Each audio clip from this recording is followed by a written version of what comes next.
Hi, എല്ലാവർക്കും സുഖം തന്നെയല്ലേ? ഇന്ന് ആറ്റുകാൽ പൊങ്കാല ദിവസത്തെ വിശേഷമാണ് കേട്ടോ പറയുന്നത്.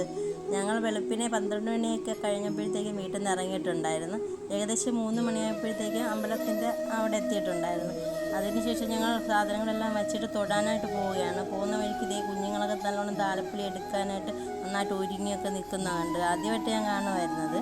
അതിനുശേഷം ഞങ്ങൾ ക്യൂ നിൽക്കാനായിട്ട് പോകുന്ന പോക്കാണ് ഈ കാണുന്നത്. ഏകദേശം എൻ്റെ പൊന്നോ, ഒരു 3 മണിക്കൂറോളം ഞങ്ങൾ ക്യൂ നിന്നു. നല്ല ക്യൂ ആയിരുന്നു.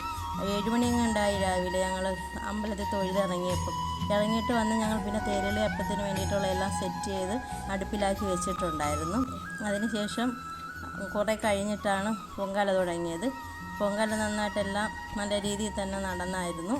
അതിനുശേഷം ഞങ്ങൾ അവിടുന്ന് 1:15 ആയപ്പോഴേക്കും പൊങ്കാലയ്ക്ക് തീർത്ഥം തളിച്ച് ഞങ്ങൾ തിരിച്ച് വീട്ടിലോട്ട് പോകുന്ന വഴിക്ക് ഞങ്ങൾ കൊല്ലം ബീച്ചിലൊന്ന് പോയി ചായ കുടിക്കാൻ നിർത്തിയതായിരുന്നു. അങ്ങനെ ഐസ്ക്രീമൊക്കെ കഴിച്ച് അവിടെ നിന്ന് ഞങ്ങൾ തിരിച്ചു.